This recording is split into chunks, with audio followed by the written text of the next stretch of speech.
नमस्कार शेतकरी बांधवांनो, आज आपण मंगळवेढा येथे अक्षय गायकवाड यांच्या गव्हाच्या प्लॉटवरती आलेलो आहे.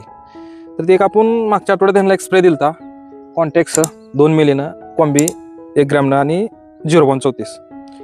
तर ह्याचा एक स्प्रे दिलता. तर ह्यांचा मला 2 ते 3 दिवस झालं कॉल येत होता की प्लॉटवरती या, रिझल्ट एकदम जबरदस्त आलेला आहे. तर व्हिडिओ काढूया आपण. एक प्लॉट एकदम जबरदस्त, लुंबीची वगैरे, लुंबी एकदम टोकदार निघालेला आहे, पानाची साईज वगैरे, काळोखी एकदम जबरदस्त आहे. आणि त्यांचा फोन येतो म्हणून आज आपण इथं आलेलो आहे प्लॉटवरती. तर त्यांना विचारा आधी नाव. अक्षय गायकवाड, मोबाईल नंबर 9890 590 431, तालुका मंगळवेढा. तर जी मी कॉन्टॅक्स आणि 0.34 आणि कॉम्बीचा जे स्प्रे दिलता, त्याचं काय रिझल्ट तुम्हाला कसं वाटलं? त्याचा रिझल्ट आपल्याला 1 नंबर आलाय. ते फवाराच्या अगोदर गव्हाची हाईट पण नव्हती आणि पानाची साईज, आणि जे फवारल्यानंतर 8 दिवसात पानाची साईज वाढली आणि काळोखी भरपूर आली. आपल्या आजूबाजूला पण प्लॉट आहेत, म्हणजे 1-2 दिवसावरचेच प्लॉट आहेत, जास्त फरक नाही. पण अशी काळोखी कोणत्याच प्लॉटवरती नाही. ओके, काळोखी किंवा लुंबी आणि पानाची साईज पण भरपूर आहे.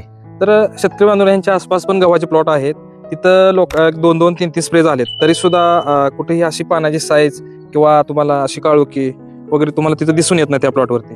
आम्ही तिथला पण एक व्हिडिओ तुम्हाला ह्याच्यामध्ये ऍड करून देऊ, तुम्ही बघू शकता ती पण. आणि तुम्ही एकदम अशी पानाची वगैरे साईज अशी एकदम जबरदस्त आहे. तुम्ही पानाची साईज वगैरे बघू शकता, लुंबी एकदम जोरदार झालेली आहे. तर एकदम छान असा रिझल्ट आहे. तुम्हालाही लुंबे वगैरे निसून व्हायचा जर प्रॉब्लेम येत असेल किंवा काळोखी पिवळा गहू जर दिसत असेल, तर तुम्ही एकदा अवश्य ही फवारणी करा आणि तुम्हाला काय रिझल्ट एकदम बेस्ट आहे. शेतकऱ्यांनी एकदा तरी वापर करून बघितला पाहिजे. रिझल्ट जास्तीत जास्त 8 दिवसात रिझल्ट येते आणि 1 नंबर रिझल्ट आहे. त्यामुळे प्रत्येक शेतकऱ्यांनी एकदा तरी वापर करून बघितला पाहिजे. तर शेतकरी बांधवांनो, आमच्या जर तुम्हाला अजून काय माहिती हवी असेल तर आमच्या चॅनलला सबस्क्राईब करा, बेल आयकॉनवरती क्लिक करा. आणि जर तुम्हाला काय प्रोडक्ट बद्दल माहिती असेल तर कमेंटमध्ये कॉन्टॅक्ट नंबर टाका, आम्ही तुम्हाला थेट कॉल करून किंवा प्लॉटवरती येऊन अजून माहिती देऊ. आणि एकदा अवश्य फवारणी करून आम्हाला रिझल्ट कळवा. धन्यवाद.